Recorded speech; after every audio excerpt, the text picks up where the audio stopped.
Hello,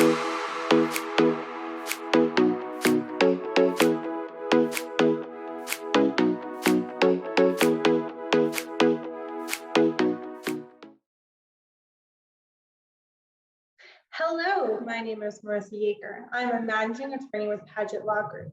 Thank you for joining this pan-different session where I am joined by Mark Calabria, former director of the Federal Housing Finance Agency, FHFA, from 2019 to 2021. Prior to his time at FHFA, Mr. Calabria served former Vice President Mike Pence as his chief economist. Before that, Mr. Calabria was the Director of Financial Regulation Studies at the Cato Institute. Today, we will be discussing pandemic-era decisions and his personal take on post-pandemic servicing and regulatory issues and much more. Thank you so much for joining me today, Mark. Let's jump right on in. Last spring, there were considerable concerns voiced that mortgage servicers would fail in large numbers without assistance. Why didn't that happen, and what was FHFA looking at then?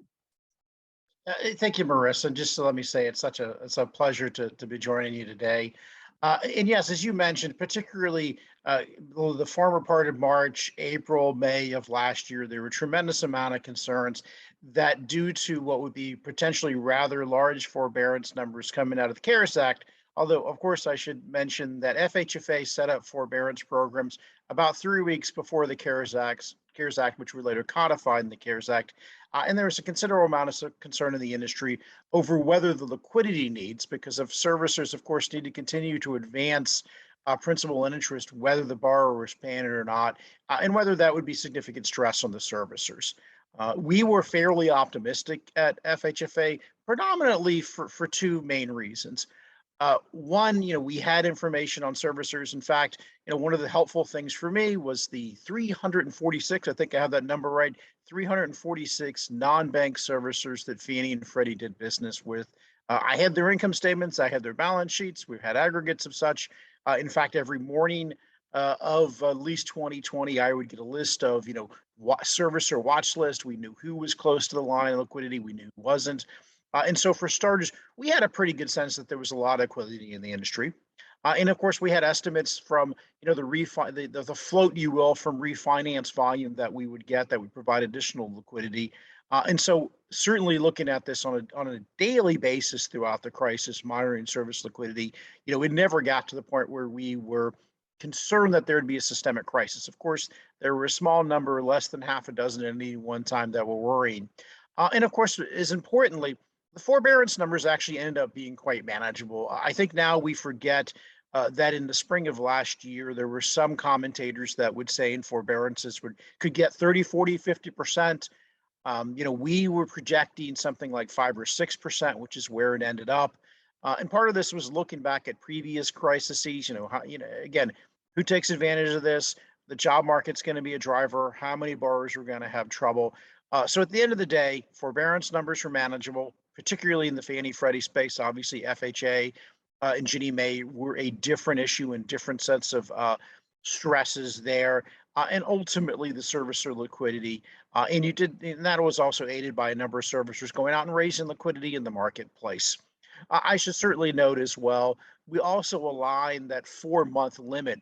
Going into the crisis, Freddie had a 4-month limit on how much time servicers are going to have to put forward principal and interest, and we aligned Fannie to that, as we tried to do in a number of instances to have as much consistency across programs as we could during the crisis. Again, so we could make it easier for borrowers, we could make it easier for the industry, and we really wanted to reduce the additional amount of rules.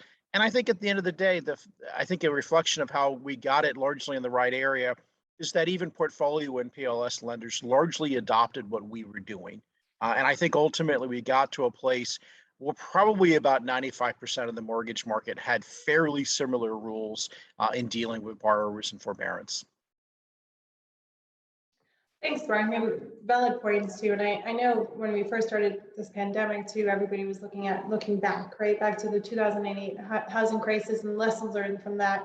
And one of those lessons, and I think you would agree with this, is making it less paper, right? In reference to intramural reg acts and not making it so burdensome on the borrowers in reference to actually getting the help that they need as it relates to the forbearances and so forth.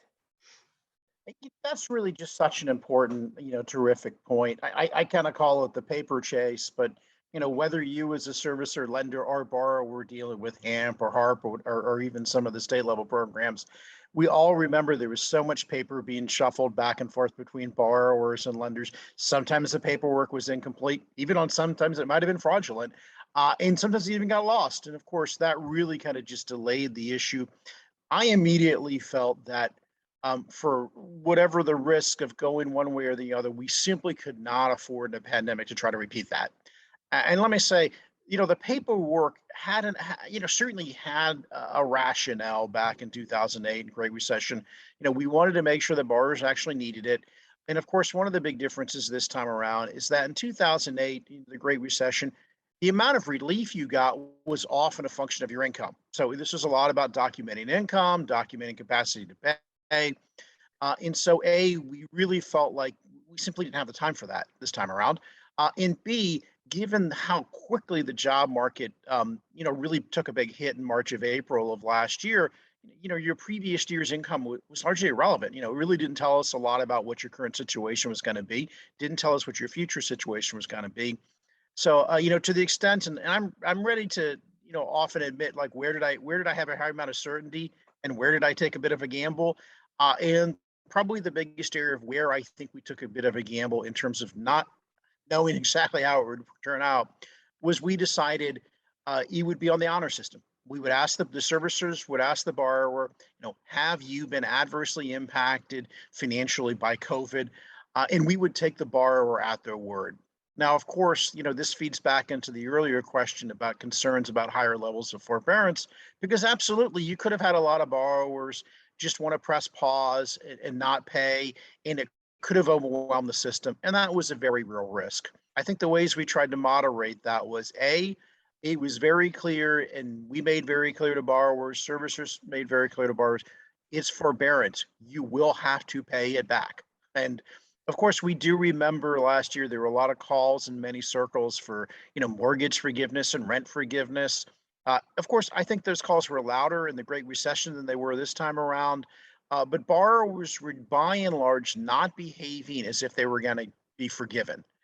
And I probably was one of the few people to do it, but I thought it was so important that I was out there pretty regularly last year, early in the crisis, when in the media, TV, talking about these programs and being very clear and saying, please, please, please, if you're a borrower and you don't need this assistance, please don't take it, because you will pull servicer resources, industry resources away from us helping people who do. And I don't really feel like we heard any of that voices in 2008, where there was ever like, come on, don't take it if you don't need it.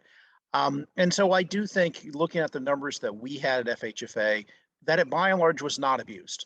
You didn't see a lot of borrowers take it who didn't need it.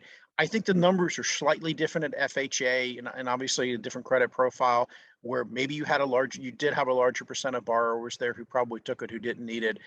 But fortunately, there's been very little abuse in the Fannie Freddie space. But it really does raise some questions going forward. We went one extreme, and I think during the pandemic, that extreme of the honor system was appropriate. I don't think we can ever really go back to the Great Recession paper chase of HAMP and HARP.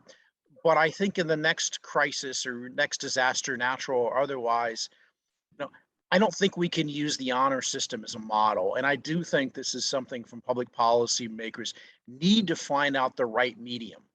Where can you get something in the middle where it's not the ridiculous paperwork of last time, but it's not the completely will take you at your word this time, and we can find something in the middle that matters. I think that's a valid call out, right? Just finding that happy medium, right? Not having that amount of paperwork that they previously had, but something maybe right in the middle. That way you're still able to show that you do need the forbearance and so forth. And you had referenced something about unemployment too. And I know at the height of the pandemic, it was about roughly 14.8%. I'm going from memory right now. Yeah, and right. It was similar to the Great Depression, right? So it was close to that. So it's really interesting as it relates to seeing the borrowers that did enter the forbearance, and now we do have a lot of borrowers exiting the forbearances right now too. September, I think, based on some of the data that I've seen, is actually going to be the highest month for the exits for the forbearances. So I think it'll be interesting to see how that plays out as well.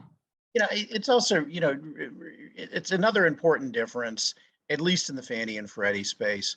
So less than 1% of Fannie Freddie single forbearances even had loan to values over 97. I'm not going to say there was nobody over 100 underwater, but it was insignificant. And you remember back in the Great Recession, dealing with underwater borrowers. So, for instance, there were no calls this time around for principal reductions because why not? Everybody's equity was above, by and large, above their principal. And in fact, in the Fannie Freddie single family forbearance book, the average LTV of those who took forbearance was about 65, 70%. And again, the importance of this is borrowers had equity. They didn't want to walk away from the house. They wanted to keep the house. They were hitting a short-term liquidity problem, obviously in the job loss. And of course, much of those jobs came back pretty quickly. One of the interesting things to me that I found perhaps surprising, about a fourth of borrowers in the Fannie Freddie book who have graduated from forbearance have paid it all back at once. The amount of people who really just sent in a check for 3 or 4 months missed payments was just much higher than I would have expected it to be. And of course, throughout the pandemic, you've had about a fourth of borrowers in single family Fannie and Freddie programs who never stopped paying. They got in the forbearance program. They probably thought they would use it as a backup, but they were able to make their monthly payments. And of course they did. And that's one reason you may remember we changed the rules where in previous disasters, whether it was a hurricane or otherwise, if you were in forbearance programs, you had to get current again, for at least 12 months. And what we said was first, if you've been in a forbearance program, but you've been current the whole time, we're going to let you refinance right away. And if you've been in a forbearance program, but you get current again, we're only going to make you wait 3 months if you've in good standing otherwise. Of course, there could be some reasons you won't be eligible for that, but we really wanted to be able to encourage people to kind of graduate out of forbearance and not stay in it forever. But again, on the point earlier about the paperwork issue, and I'll be very frank, we simply didn't feel like we had the time to work out any other option. I mean, the honor system was it really was something like this is really the only workable thing we can do in a short amount of time to actually help people. And maybe it'll get abused, maybe it won't. But that was a gamble I felt like we had to take. I think it was the right gamble. But when we're moving more in a more calmer environment, if you will, I recognize the pandemic's not completely behind us, but this is really the time where policymakers really should ask themselves, what do we want to set up for the next crisis? Because my worry is, we'll find ourselves in another crisis and we won't have thought about it ahead of time. We won't have tried to work out rules ahead of time. And I'll lastly say on this, I was perhaps luck or suspicion or whatever, but when I walked in the door of FHFA in April 2019, one of the first things I asked the staff was, servicing problems were at the center of the Great Recession housing market. Proved to me that we're in a good place on servicing. And we really began in the beginning of 2019, a very deep internal investigation of servicing at FHFA so that we could get ourselves comfortable. And of course, there are a number of issues we hadn't resolved before the pandemic hit. But I think, again, we're getting to a point where going back and looking at what worked, what should be permanent, what should not be, what should be modified. This is really where policymakers should start turning to. Thanks, Mark. And so let's move on to the next question. What surprised you the most about the ultimate impact of COVID on the mortgage market? That's a great question. Probably, and this is, of course, is somewhat related to the housing market. The biggest surprise to me was how strong housing demand was. And of course, we understand savings went up. A lot of people were getting relief payments. A lot of people, of course, were not spending money on vacations they'd planned.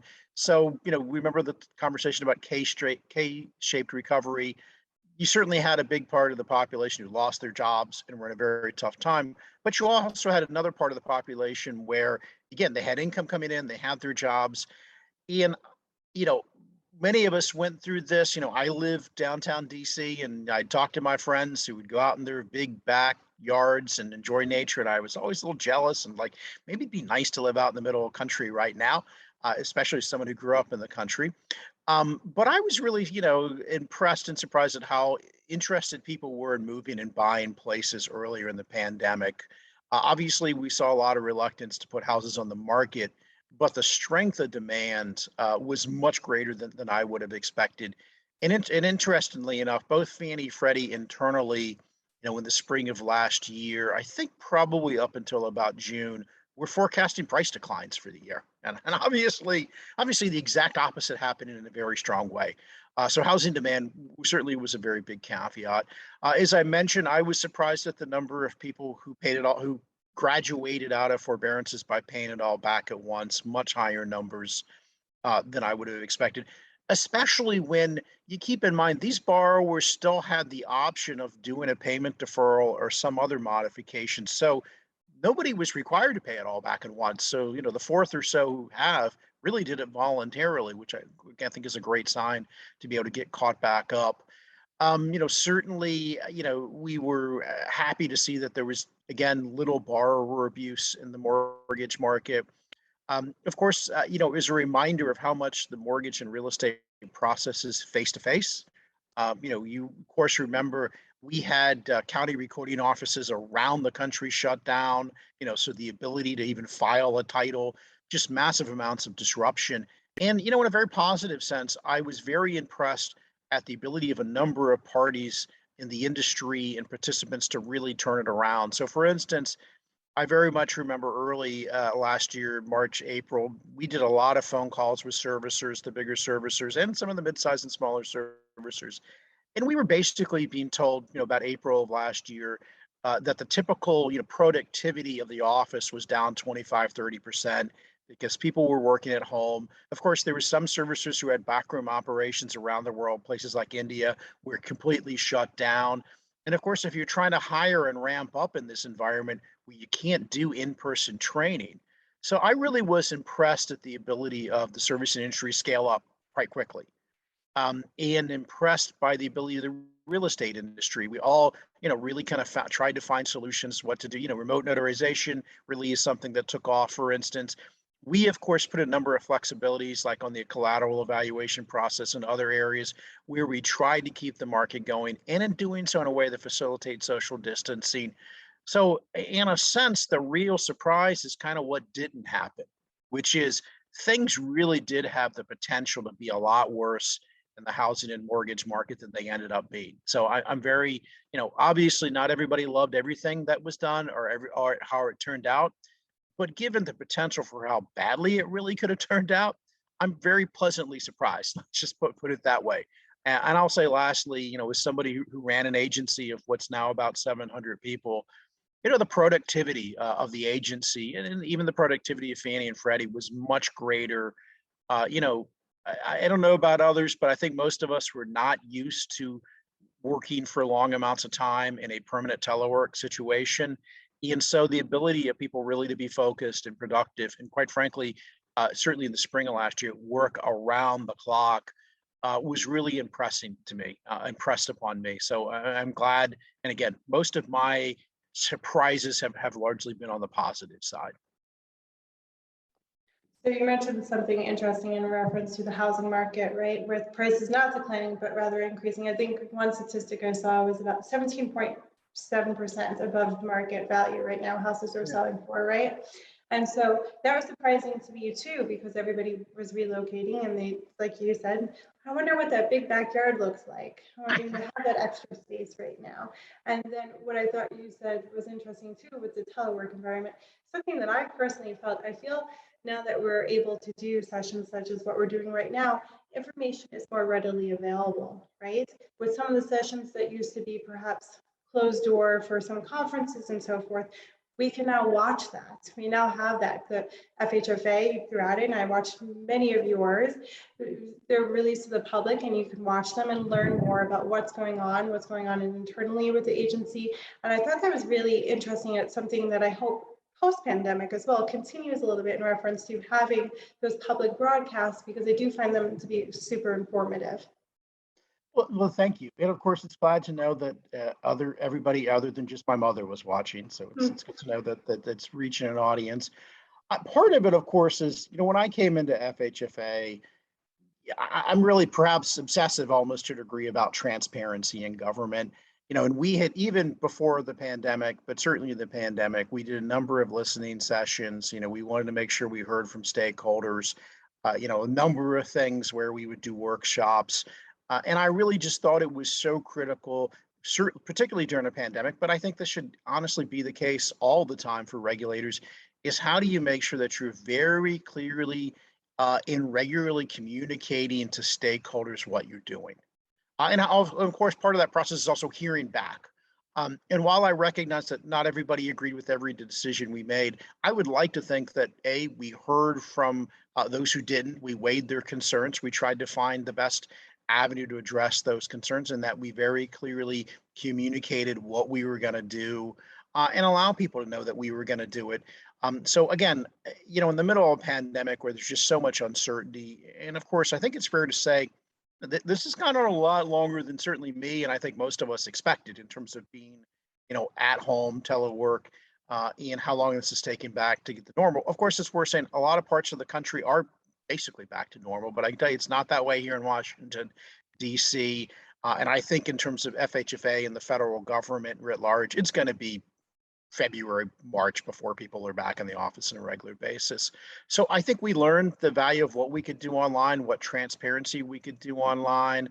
And we certainly tried to during that time reach out to stakeholders.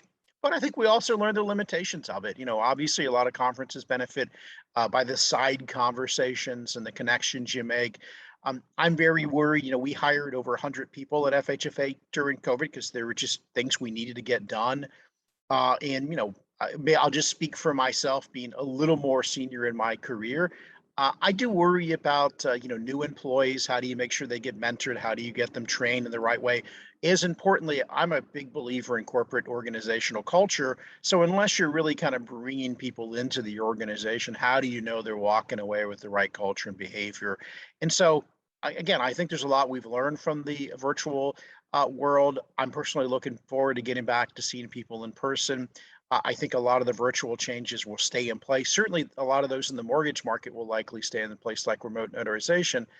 But I think again, we need to recognize a lot of people, particularly those coming out of school, they've lost a year or so of really mentoring in their career. And so there are a lot of people who this hasn't really worked for, and there are other people who've worked for pretty well. And of course, we're all going to be looking at what's the permanent stance for organizations going forward, how much of these temporary flexibilities are going to become permanent. And I think those conversations are certainly ongoing now, and they're just critical for any organization's success. I agree. And I think also, in addition to the listening sessions that FHFA did, the press releases, which were most likely daily at that point. It seemed that way, didn't it? And it seemed that way. And so those were also helpful too, right? The constant guidance and so forth throughout the pandemic. So I wanted to point that out as well, in addition to the listening sessions. So I'm going to jump to our next question. What elements of the COVID response do you see becoming a standard disaster response? That's a great question. And the first one, I would remind folks that one of the things that we learned really early on was how much this crisis was renter focused. So we recognized, probably by the middle end of March of last year, that only about 40% of COVID job losses were for workers who had a mortgage. About half of it was renters, and about 10% were people who had owned their homes free and clear. And so while the single family programs, we had taken the framework we had in place for natural disasters and we modified it. For instance, the borrower attestation instead of the paperwork, but we had a framework. We'd use this for disasters, and we knew we could put in place and modify. Nothing had ever been done before like that on the multifamily side. So again, it was absolutely necessary in my opinion. And we weren't involved at FHFA in the CDC moratorium. That was something obviously done by the CDC. But long before the CDC interacted, we felt we needed a renter multifamily option. And I'm so proud of the shop at FHFA in this regard, because we basically built it's one of these things where you're flying the airplane while you're building it. I mean, we really set that up. And of course, the Fannie and Freddie approaches were extremely different on the front end. So it took a lot of work. But I think the fact that there's a multifamily forbearance, and of course, a single family renter forbearance program as well, those are going to stay in some form or another, is my expectation. So we're starting to see more on that side. Now, the payment deferral option that we created, One of the things that I really took away from the Great Recession, we all remember, and of course, I personally think that the impact of this was a bit exaggerated, but there was a lot of concerns about payment shock of borrowers. Some of this, of course, was, on the front end when a borrower might face a rate adjustment increase, and some of course, was income related. So I felt we needed to have an option where the borrower could go back to their previous payment, even after it missed it. And normally, of course, if you just re-amortize the mortgage, you're probably going to have the only way you're going to have the same payment is if you do a longer term. And we wanted to avoid, putting people in 40-year mortgages, even though that sometimes is an option. So essentially, the payment deferral option allows you to just tack on. It's basically an interest-free balloon, if you will. It's tacked onto the back. You go back to your old payment. And of course, the hope was it's getting paid back, when you refinance or sell the home, so that the cost of it for Fannie and Freddie would be quite modest. But there was a very real cost to that in terms of a hit to Fannie and Freddie. So I think the success of the payment deferral option really, and it's interesting because I don't always feel like that I get widespread applause across the political spectrum, but we talk to Democrats pretty far on the left, Republicans pretty far on the right, industry people, consumer advocates, and I would say at least a small handful of things that was widely applauded was the payment deferral option. And so I see that being part of the mitigation waterfall going forward for disasters. Now, I will again caveat it costs money because there is an interest-free loan component of it. And of course, Fannie and Freddie still have to, pay investors during that time. So the payment deferral option has the cost of Fannie and Freddie, which of course is why we put the adverse market fee that I recognize not everybody, I would have thought everybody would have loved that since we were paying for our programs, which I think is important that assistance provided in the mortgage market be paid for within the mortgage market. But it's important, but regardless of how it's paid for, payment deferral has got to be something that's going to stay. We talked earlier about this, but again, the borrower paperwork or lack thereof, that's going to be a change. We're not going to go back to the HARP HAMP style. That to me is just off the table in the future. Again, I worry that what will be implemented in the future is simply the honor system that we did, because again, it was appropriate in a pandemic. I'm not convinced it's appropriate and say just your, I guess I'm not hesitant to say there's any sort of things that run out of the mill recession, but we'll have recessions again. We'll have downturns in the housing market again. Hopefully they won't be pandemic driven. They'll be driven by something else. And it may not make sense to necessarily just have borrowers state a hardship. So, but there will be much more streamlined borrower attestation from the servicing end. And of course, there was a lot of borrower scrutiny. I mean, as you know, we set up the Borrower Protection Program partnership with CFPB. And obviously, CFPB has, if anything, become even more aggressive looking at servicing practices. And for good or bad, that's not going to go away. And having some sort of servicer check and interface is a big part of this. So I think that those are things that we're going to continue to see. And I'll lastly say, obviously the Treasury Department has had some bumps here and there getting rental assistance out. And normally you've not had a lot of rental assistance provided in either the wake of natural disasters, other than FEMA assistance under the Stafford Act. But I think there will probably be rental assistance components from Congress coming forward after future housing crises, given, there really was such a focus on renters this time in a way that was not the case in the Great Recession. And I think that's going to stick with us to some degree. So you touched on so many interesting topics, and I want to make sure that I get a chance to highlight each of them. So we'll circle back to what we've learned during this pandemic and what we can see going forward, right? So I had referenced the 2008 housing crisis earlier, and we learned that too much paperwork was too much, right? And so then we went the paperless route this time, either the honor route and then interim rule reg X as it relates to the Bureau, right? And so going forward, I'm curious to see and I'm sure there will be a lot of working groups and so forth that will look into and say, okay, this worked and this didn't work. And so I'm interested to see how that will look in the future. Then you also referenced the Renters Assistance Fund. So today the CFPB released a report. On September 17th, they released a report when they went over that renters are going to be dramatically impacted by the eviction moratoriums ending, right? And so I've been closely following the emergency rental assistance funds through the Bureau too. And I feel like if you go on the website and they have each date and so forth, and you can click on it, and then it lays out exactly what is expected of the renter, and also for the landlords too, both sides, right? Making sure that these individuals are able to get their help. And I know one of the concerns was too for the renters, going back to the paper comment, making sure it's not too burdensome for them too, right, to get that assistance. So I am curious to see how that will play out in the future too. And I think what we've continued to learn throughout history is to always look at what we did in the past, how we can improve it and go forward. Well, I share the optimism. I mean, let me emphasize, underline, we absolutely need to and do look back at what worked and what didn't. Because again, as I said earlier, a lot of things turned out better than I would have expected. And of course, my philosophy has always been, hope for the best, plan for the worst. But there are things that probably didn't work really well. I think there should be a broad public debate over whether is it truly the Treasury Department that we want handling overseeing rental assistance. Obviously, that took a long time to get out. Having that streamlined on the front end, I think would be much more helpful going forward. And again, as you mentioned, some of the additional issues on servicer impact and what CFPB may be. I really do hope that there's an opportunity to kind of go back and look and say what worked, and to be honest about what didn't work, in what should be modified and what should be in place.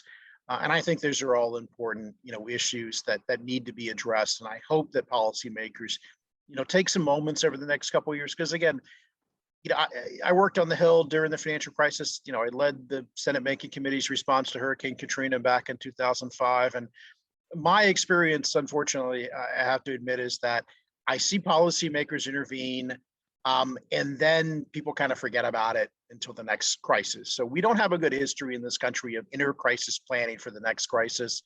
So I'm going to hope that your words, Marissa, are reaching the right policymakers, and they take that as an inspiration for why we should start working on getting this right the next time, which of course we hope is not a pandemic, but it's absolutely certain that there will be a natural disaster or some sort of market disruption in the housing mortgage markets in the future. So let's start kind of planning for those now. Agreed. And I think the common theme is for everyone is just making sure the people that need the help are getting the help.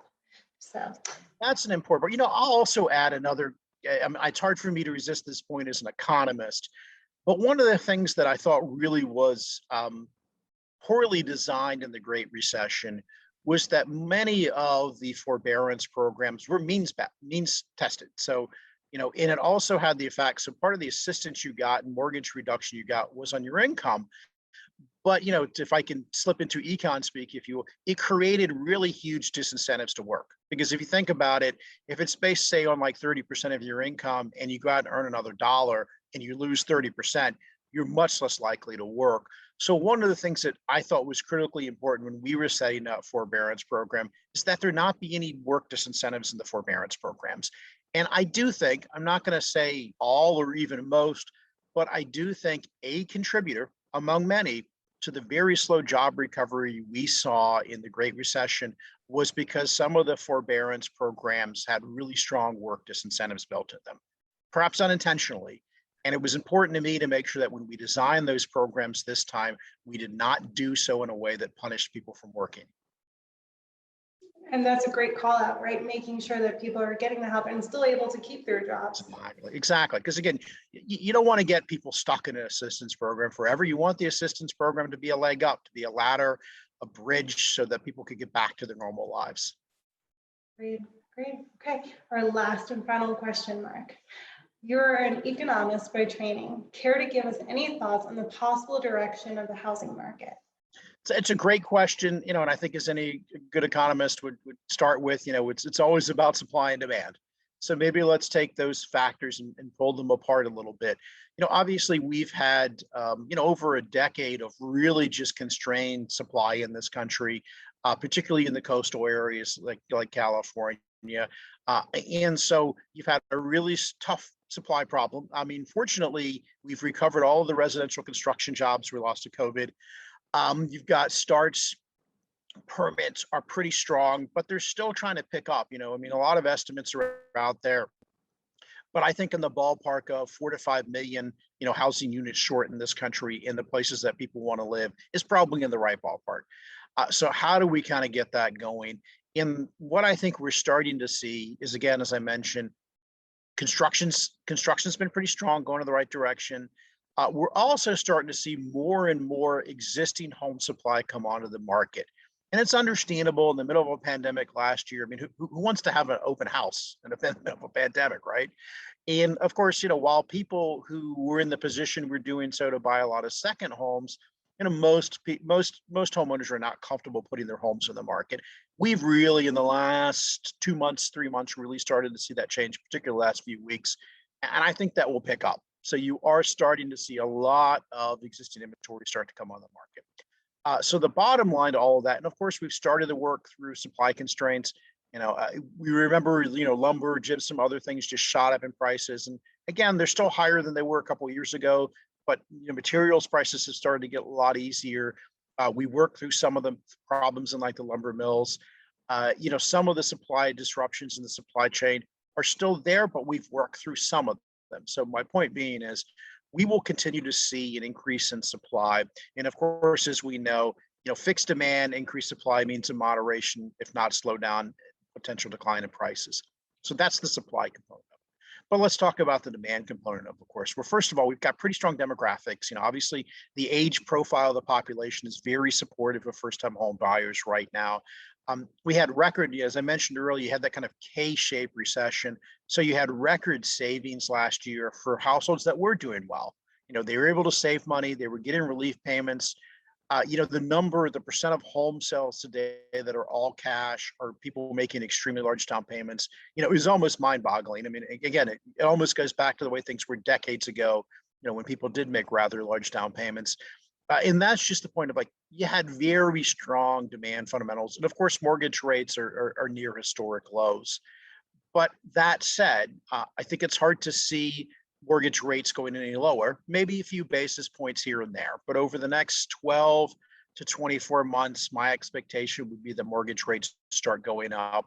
The relief payments are obviously going to decline. We've obviously seen a number of states where the governors did not extend the UI, the unemployment insurance plus up.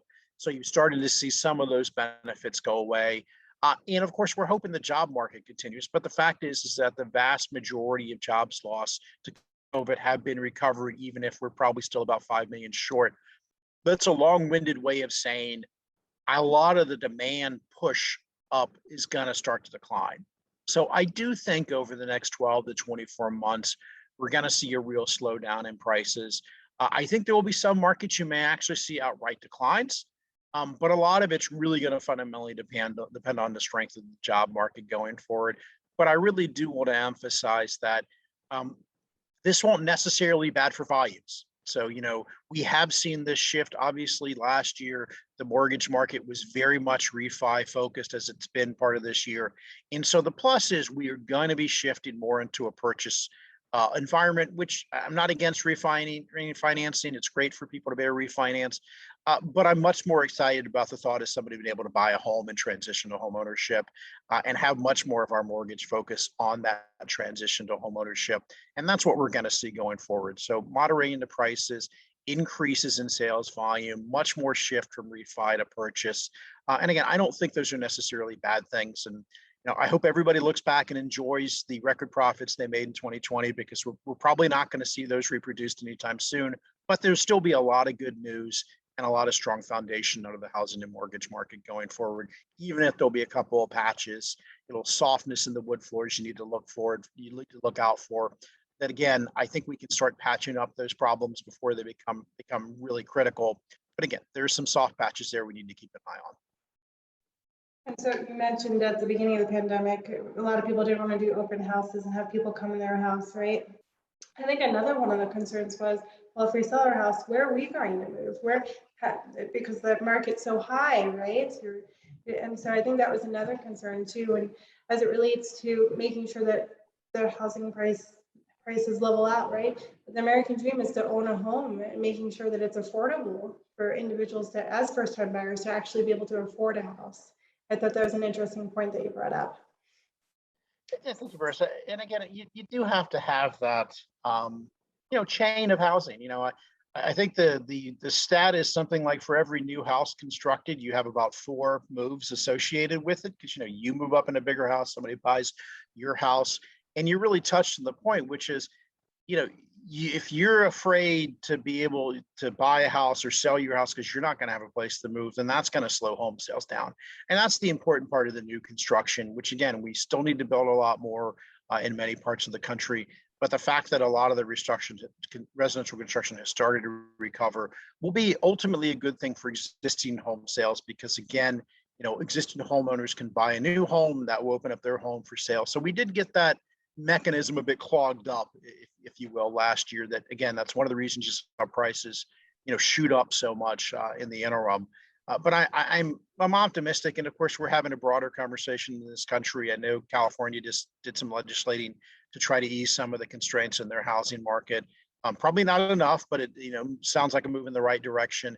And a lot of local governments are examining what they need to be able to do to bring more supply online. And it's just really critical to reform the zoning process, reform the permitting process, because again, in a lot of places, there just simply isn't enough housing being built.